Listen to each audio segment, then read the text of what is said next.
Good morning, colleagues. My presentation today is on intravenous vitamin C and cancer. My name is Ian Brighthope, and I've had the privilege of working in nutritional and environmental medicine for decades. Today, I want to take you on a journey from the history of scurvy to the cutting-edge science of vitamin C as an adjunctive cancer therapy. This is about revisiting an old nutrient with new eyes and seeing how its time has truly come. I would like to start with a simple statement. Vitamin C is not just another vitamin. It's one of the most fundamental molecules in human health.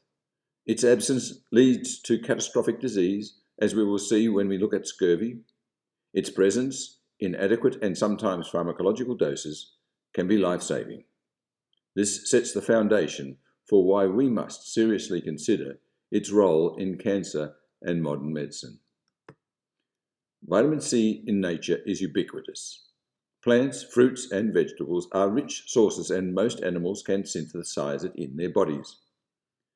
But humans, primates, guinea pigs, and a few other species cannot. We lost the gene for L-gamma-lactone oxidase, the final enzyme in vitamin C synthesis from the 6-carbon molecule glucose. That evolutionary accident left us dependent on diet for survival.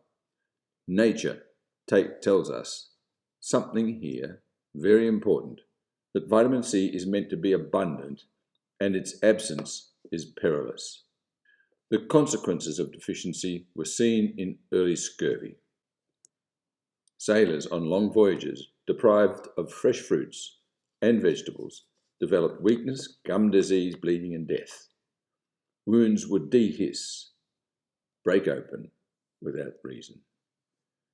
These were not vague complaints, they were devastating systemic breakdowns. Early scurvy was the first lesson humanity learned about the absolute necessity of vitamin C. Scurvy progresses in stages. At first, there is fatigue and malaise. Then come bleeding gums, loose teeth, and poor wound healing. Advanced stages lead to anemia, infections, and ultimately death. The clinical progression is a striking reminder that vitamin C is not optional. It is fundamental to connective tissue integrity, immune function, and survival itself. James Lind, in 1747, conducted the first clinical trial of sorts, showing that citrus fruit cured scurvy. Yet his findings were ignored for nearly half a century. Only in 1795 did the British Admiralty order lemon juice to be issued to sailors on a regular basis. That single act saved countless lives. But note the irony. It took decades for the medical establishment to accept something so simple. Medicine resonates even today when we consider vitamin C in cancer therapy. We should also remember James Cook, who successfully voyaged in 1788 by preventing scurvy with citrus. Contrast that with the tragic fate of Scott, who died in Antarctica in 1912. The American Civil War also saw rampant scurvy. These examples remind us that ignorance of nutrition costs lives. The same ignorance today may be costing cancer patients valuable time and quality of life. Imagine one of the most toxic environments you could possibly conceive of, the cancer microenvironment. Cancer cells thrive on metabolic derangements, oxidative stress, and immune suppression. And yet, paradoxically, it is in this toxic terrain that vitamin C, at high doses, shows remarkable potential. This is where the historical lesson of scurvy meets the modern battlefield of cancer. High-dose vitamin C has dual roles. It is both an antioxidant and a pro-oxidant. In fact, it is a redox reagent. This duality is what makes it fascinating in cancer therapy. In the 1970s, Cameron and Pauling reported that terminal cancer patients given high-dose vitamin C had longer survival than controls. Early data showed survival in about 10% of treated patients, compared with none in the control group. Later trials, such as those by Mortel in 1985 at the Mayo Clinic, questioned these findings. Thus, the debate continues, but the scientific story has advanced significantly since then. The weight of evidence today favours the use of intravenous vitamin C in cancer care. Yet, despite this, health professionals, including oncologists, often hesitate to use it. Why? The answer is simple: a lack of knowledge. Without understanding the pharmacology of vitamin C, its dosing, and its mechanisms of action, clinicians fall back on old assumptions. This ignorance has become a barrier to progress.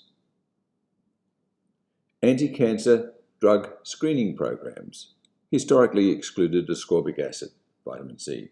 Why? Because it was considered too non-toxic to fit into the chemotherapy assessment system.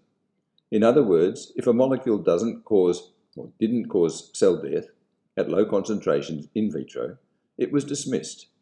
Linus Pauling warned us of this blind spot. He knew that safety was not a weakness, but a strength, and yet vitamin C was ignored precisely because it was too safe. Let us now look at the cellular basics. Vitamin C is central to the integrity of our biology. It is a reducing agent, a redox partner, and a molecule that maintains enzymes, collagen, and immune functions. At the cellular level, its influence is profound, affecting mitochondria, membranes, and signaling pathways. Understanding these basics prepares us to appreciate its role in cancer. The story of free radicals and antioxidants is crucial. Our bodies are constantly exposed to oxidative stress. Vitamin C is a frontline defender, neutralizing free radicals and regenerating other antioxidants, such as vitamin E and glutathione. In cancer, where oxidative stress is both a driver of damage and a vulnerability, this property of vitamin C is highly significant. But cancer is also a war on the mitochondria. Cancer cells alter their energy production, shifting from oxidative phosphorylation to glycolysis, even in the presence of oxygen. This is the famous Warburg effect. Vitamin C, particularly in pharmacological doses, can disrupt this altered metabolism, pushing cancer cells into crisis while sparing the healthy ones. In other words, vitamin C can wage its own war on the mitochondria of cancer. Think about the colours of nature, highly pigmented fruits and vegetables. These colours often reflect antioxidants and phytochemicals, many of which work in synergy with vitamin C. Together, they form a natural defence system against oxidative stress and DNA damage. When we combine these nutrients with intravenous vitamin C, we align modern medicine with nature's wisdom. The actions of vitamin C are wide-ranging. It inhibits viruses, stimulates phagocytosis, and is essential for chemotaxis, promotes interferon production, modulates prostaglandins, and has an antihistaminic effect. These functions go beyond basic nutrition. They form part of a powerful immune defense network, essential in the battle against cancer and infections alike. Vitamin C also stimulates lymphocyte blastogenesis, the rapid multiplication of immune cells. It increases immunoglobulins such as IgG and IgM, and enhances the activity of both T and B lymphocytes.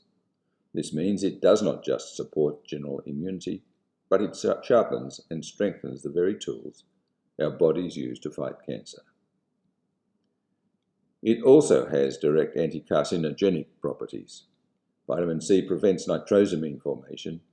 These are carcinogenic compounds formed in the stomach from nitrites. It may also prevent dysplasias, such as precancerous changes in the cervix, bronchi, and large intestine. Furthermore, it stimulates the production of cyclic AMP, a critical messenger molecule that regulates cell growth and differentiation. These actions strike at the very processes by which cancer initiates and progresses. At the same time, vitamin C improves the activity of liver enzymes, making detoxification more efficient. It acts as a redox reagent, balancing oxidation and reduction reactions. It scavenges free radicals, inhibits hyaluronidase, an enzyme cancers use to invade tissue, and it improves the effects of both radiotherapy and chemotherapy. In essence, vitamin C enhances conventional treatments while protecting healthy cells. Let us now turn to the mechanisms of vitamin C in cancer. At pharmacological doses doses far above what we could ever achieve through oral supplementation, vitamin C behaves very, very differently from the gentle antioxidant we all know. In fact, it acts as a prodrug, generating hydrogen peroxide in the extracellular space. Cancer cells, which are already under oxidative stress and deficient in catalase, are selectively vulnerable to this onslaught. This oxidative burst damages cancer cell membranes, mitochondria, and DNA, leading to their death, while normal cells remain largely unharmed. This is a critical insight. High-dose vitamin C is not simply nutrition, it's targeted pharmacology. Vitamin C also affects iron metabolism. Through the Fenton reaction, it mobilizes iron, increasing the labile iron pool within cells.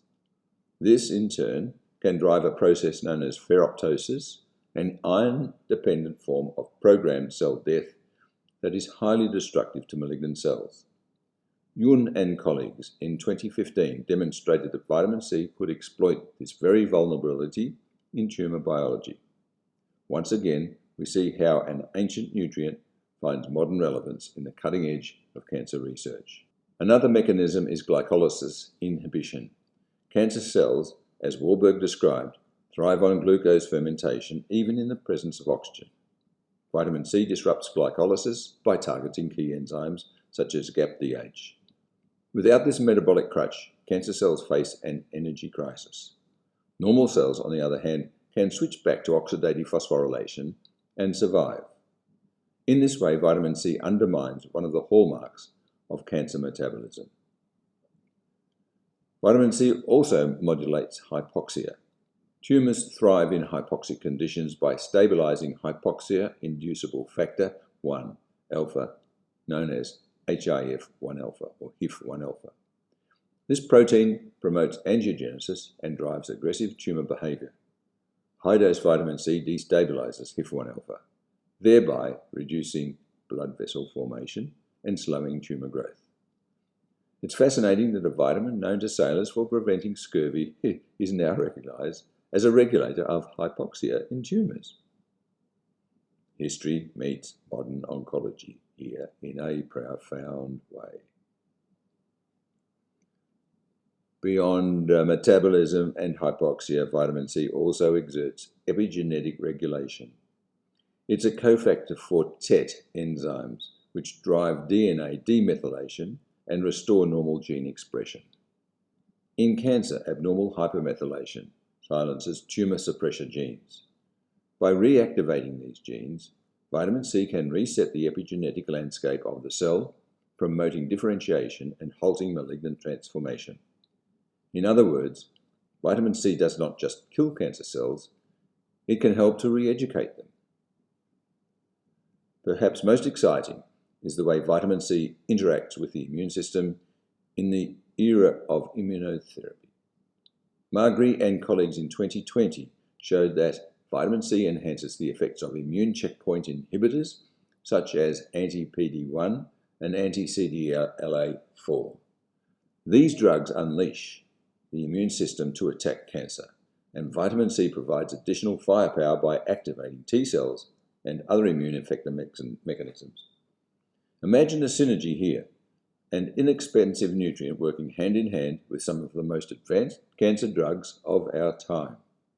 Just imagine. But we must also acknowledge that cancer cells fight back. They possess antioxidant defenses. Defenses such as superoxide dismutase, catalases, glutathione peroxidase, and ferritin heavy chain that can neutralize the oxidative assault of vitamin C. These systems blunt its pro-oxidant effect, allowing malignant cells to survive. This is why researchers are investigating combination strategies, pairing vitamin C with agents that disable these antioxidant defenses, thereby overcoming tumor resistance. Once again, the battlefield analogy is apt. Cancer adapts, and we must outmaneuver it. Let's now consider vitamin C in chemotherapy. As an adjunctive therapy, intravenous vitamin C has shown significant promise. In pancreatic cancer and ovarian cancer, studies by Welsh, Ma, and others demonstrated that high-dose vitamin C can stabilize disease, enhance sensitivity to chemotherapeutic drugs, and even reduce side effects. Patients report less fatigue, less neuropathy, and better overall tolerance to toxic regimens. This is not just about survival, everybody. It's about quality of life. Of course, results are mixed. For colorectal cancer and multiple myeloma, clinical trials such as Mortell's reported no major anti-cancer effect. But even in these contexts, vitamin C consistently improves patients' quality of life. Carr and colleagues in 2014 highlighted reductions in nausea, pain, and fatigue. If we only focus on tumour shrinkage, we miss the larger picture. Helping patients endure treatment and maintain dignity is just as critical as curing disease. I'll repeat. Helping patients endure treatment and maintain dignity is just as critical as curing disease. Safety is always paramount. High-dose vitamin C is generally well tolerated, but caution is required.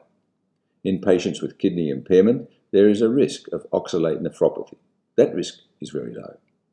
In those with glucose 6-phosphate dehydrogenase deficiency or G6PD deficiency, hemolysis can occur. It's unlikely if the doses are appropriate.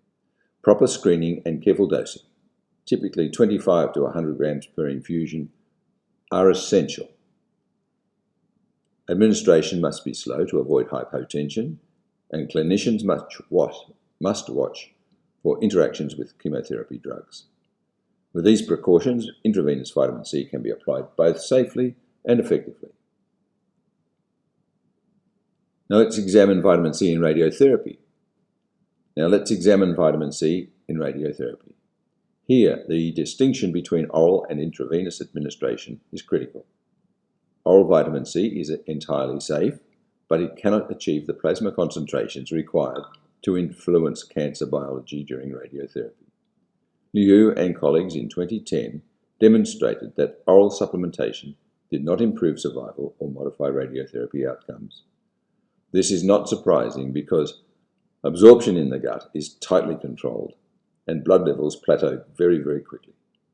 To achieve the pharmacological effect we seek, intravenous delivery is essential, bypassing the gut, saturating the plasma, and reaching the tumour microenvironment directly. Think of it as the difference between a gentle rain and perhaps a fire hose. When vitamin C is given intravenously alongside radiotherapy, the outcomes are far more promising. Kazai in 2022 and Botka in 2021 reported significant improvements in both quality of life and tumour control in patients with ovarian cancer, glioblastoma, lung cancer, gastric cancer, colorectal cancer, esophageal adenocarcinoma, and even the notoriously difficult triple-negative breast cancer. These cancers, often resistant to conventional therapies, responded better when vitamin C was part of the treatment plan. Patients were less fatigued, more resilient, and tolerated radiotherapy with fewer breaks, a factor that itself can improve survival. Mechanistically, vitamin C acts during radiotherapy as both a sword and a shield. As a sword, it functions as a pro-oxidative cytotoxic agent, generating hydrogen peroxide to selectively damage cancer cells. As a shield, it protects healthy tissues through its antioxidant and DNA repairing, enhancing properties. Imagine radiotherapy as a floodlight. It shines broadly, destroying malignant tissue but often harming normal cells too. Vitamin C allows us to sharpen that floodlight into a beam, cutting more effectively while sparing what must be preserved.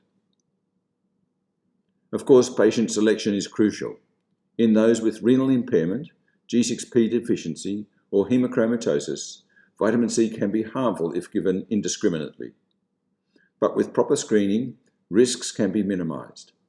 Let me share a clinical example. A patient with advanced ovarian cancer who was borderline anemic and fatigued. She was treated with radiotherapy plus intravenous vitamin C. Over the weeks, not only did her tumour markers decline, but her energy and appetite returned. She said, "Doctor, I feel like myself again." That statement captures why integrative approaches matter, not only for numbers and scans, but for the restoration of humanity in illness. Vitamin C also has important applications in anesthesia and surgery. The perioperative period is one of great stress, oxidative stress, inflammatory cascades, and immune suppression. High-dose intravenous vitamin C has been studied for its ability to reduce postoperative pain and opioid use, particularly in the first 24 to 48 hours after surgery. Yeon in 2016 and Ayatollah in 2017 showed effectiveness in laparoscopic colectomy, orthopedic procedures, and even in chronic pain conditions like complex regional pain syndrome. Imagine being able to give a safe infusion that reduces opioid reliance at a time when the opioid crisis continues to devastate families worldwide. Neuroprotection is another emerging theme. Surgery and anesthesia can trigger cognitive decline, sometimes short-term, sometimes lasting. Cheng in 2015 found that vitamin C may help reduce anesthesia-related cognitive impairment and post-operative delirium, in particular in patients who were deficient to begin with. I recall one elderly patient undergoing hip replacement surgery. She received IV vitamin C perioperatively. Her recovery was smoother, and her family remarked on her mental clarity compared to a previous surgery years earlier without vitamin C. Yes, this is anecdotal. Yes, but it is supported by the mechanistic plausibility of reduced oxidative injury to the brain. Vitamin C can also prevent complications such as postoperative nausea and vomiting, the dreaded PONV, and even atrial fibrillation after cardiac surgery, as Hemila and Suon Syria in 2016 documented. Think about this. A nutrient we associated with oranges and school lunches can also calm the storm of atrial fibrillation in the intensive care unit. This duality, humble yet powerful, is what makes vitamin C so remarkable. Dosing in these settings is different. In perioperative care, doses typically range from 1 to 3 grams intravenously, with some cases going up to 25 grams. These doses are lower than oncology regimes, but still pharmacological compared to dietary intake. Importantly, administration should be slow to avoid hypotension. Think of vitamin C here not as a cannon but as a precision tool, gently modulating the surgical stress response, improving wound healing, and protecting against oxidative injury. Safety remains central across all of these contexts. High-dose vitamin C is generally well tolerated, but risks include kidney damage in those with impaired renal function, hemolysis in G6PD deficiency, and false glucose readings on some monitors. These risks are not reasons to avoid therapy, but reminders to apply medicine wisely. In clinical practice, this means screening patients beforehand, checking renal function, checking for G6PD deficiency, and tailoring protocols accordingly. Medicine is not a one-size-fits-all, and vitamin C is absolutely no exception. When we compare chemotherapy, radiotherapy, and surgical contexts side by side, a pattern emerges. In chemotherapy, vitamin C enhances chemosensitivity, reduces toxicity, and improves quality of life. In radiotherapy, it reduces inflammation, sharpens efficacy, and protects normal tissue. In surgery, it reduces pain, opioid use, and complications while promoting healing. Yes, challenges remain. Mixed trial results, patient selection, and cautious dosing. But the overall picture is clear. Vitamin C is not an alternative to modern medicine. It is a complement that elevates it. As one oncologist once told me after seeing his patient recover better than expected, maybe the old sailor's cure was smarter than we realized. Here we arrive at the core literature, the key citations that map the scientific journey of vitamin C in oncology, from the cloning and mapping of the Gulo gene, which explains our inability to make vitamin C under stress, to Cameron and Pauling's early reports of survival benefits in terminal cancer patients, the evidence base is substantial. Pharmacological studies by Chen and others showed vitamin C acting as a prodrug to deliver hydrogen peroxide selectively to tumours. Yun demonstrated how it targets KRAS and BRAF mutant colorectal cancer cells. Magri revealed its synergy with immunotherapy. These are not speculative anecdotes. These are peer-reviewed mechanistic studies published in the world's leading journals. To ignore them is to ignore the very foundations of good science. Clinical trials bring the science closer to the bedside. The Pacman trial, for instance, looked at vitamin C combined with gemcitabine in pancreatic cancer, showing encouraging results. In ovarian cancer, parenteral vitamin C not only improved sensitivity to chemotherapy, but also reduced its toxicity. These findings suggest that vitamin C does not replace standard care. It enhances it. I often remind my colleagues that when the data consistently show better quality of life, fewer side effects, and sometimes extended survival, we are obligated as physicians to take notice. To do otherwise is frankly an abdication of our duty to our patients. More recent systematic reviews and meta-analyses confirm these impressions. Vitamin C improves cancer-related fatigue, enhances radiotherapy in breast cancer cells, and is repeatedly associated with improved quality of life in patients undergoing chemotherapy and surgery. The pattern is clear. While results on tumour shrinkage can be mixed, results on symptom relief and patient resilience are consistently positive. If we judge medicine not just by tumour metrics, but by human experience, then vitamin C is already a proven therapy. A proven theory par excellence. I'll repeat, if we judge medicine not just by tumour metrics, but by human experience, then vitamin C is already a proven therapy par excellence. Linus Pauling put it simply, supplemental ascorbate has some value in all forms of cancer and may be of dramatic benefit to a fortunate few. I would say with higher doses is of dramatic benefit to a larger number of people than we ever imagined. I have seen this truth play out in practice. Some patients show stabilization, some experience partial remission, and a few demonstrate what can only be called a remarkable recovery. But even when tumours continue to progress, patients often report better energy, less pain, and more dignity in their final months. These outcomes matter deeply. Importantly, high-dose intravenous vitamin C can be also given safely to children. This has enormous implications in pediatric oncology, especially in acute leukemias, where quality of life is paramount. Imagine a child undergoing intensive chemotherapy, nauseated, weak, and fatigued. If a safe adjunct can reduce those burdens and help the child remain engaged in life, then it deserves serious attention. Parents often describe the difference in terms of getting their child back. That's not trivial. It's the very heart of good care and medicine. Some personal experiences. Allow me now to share something personal, very personal.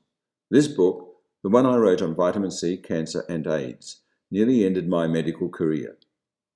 At the time, my advocacy for intravenous vitamin C was considered heresy.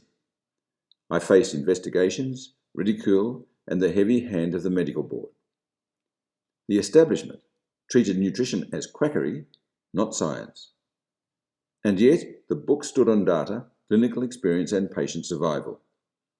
To be attacked for presenting evidence was a sobering reminder of how threatened orthodox systems can feel when confronted with disruptive ideas. My AIDS fight for the patients was taken up by the media. This video of my AIDS patients and the early successes we had with IV nutrients and diet, etc., can be seen on the ACNAM website. There are 2 videos or 3 videos that reveal exactly what can go on.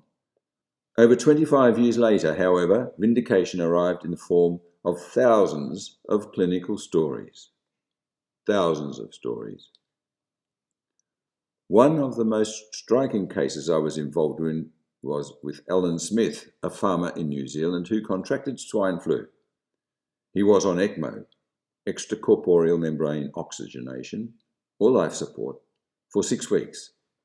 Doctors had effectively given up and were preparing to allow him to die. His family fought through legal actions for intravenous vitamin C. Reluctantly, the clinicians in intensive care agreed. Alan survived. He walked out of hospital. That case became a landmark in the public eye, broadcast on television and shared online, reigniting the interest in vitamin C as a life-saving therapy. I remember watching the footage and thinking, here is living proof that perseverance matters. The family persevered and Alan lived. Alan also suffered from hairy cell leukemia. Following his recovery on the intravenous vitamin C, his leukemia had remitted. He is still alive over 16 years later. Alan's case was not unique. I have witnessed many patients benefit from vitamin C when conventional medicine had little else to offer. Some stabilized, some improved unexpectedly, and some, like Alan, survived against all odds. These cases should not be dismissed as anecdotes. They should be seen as signals pointing us towards deeper study. After all, medical progress often begins with a single patient who defies the expected trajectory. And we have successes that can be turned into failures by willful acts of a conflicted profession. Willful acts of a conflicted profession. Watch part 2 of the 60 Minutes stories and you will understand. But myths persist, and they must be debunked. Critics sometimes argue that intravenous vitamin C is dangerous. Let me put this into perspective. The number of deaths from vitamin C overdose are now equal to the number of people gored to death by unicorns. That is to say, 0. In contrast, adverse drug reactions are among the leading causes of death in developed countries. The contrast is staggering, yet the safe molecule is the one we demonize, while the toxic ones remain routine. The safe molecule is the one we demonize. The toxic molecules remain routine. This is medical inversion at its worst.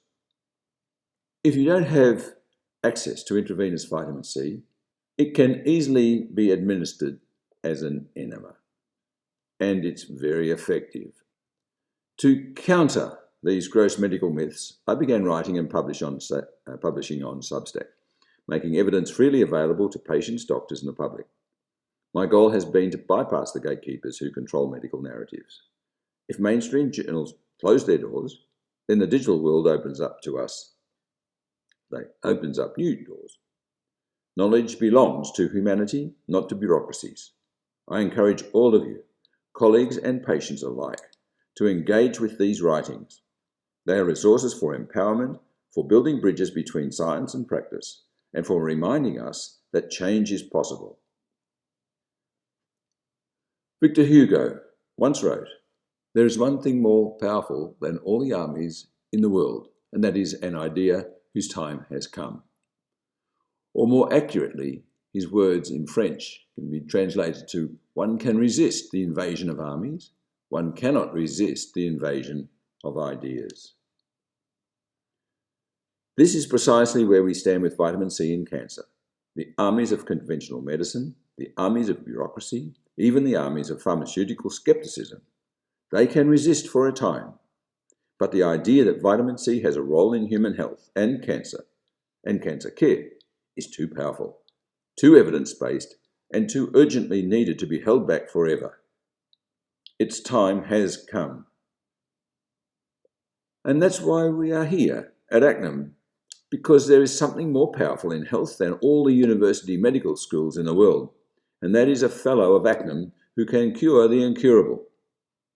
We have always been the vanguard, the ones willing to look where others refuse, to challenge dogma, and to integrate nutrition and environment into healthcare and medicine when the establishment would not. It's not hyperbole to say that our courage saved lives. History will record that when institutions failed, it was doctors trained in nutritional, environmental, and integrative medicine who carried the torch forward.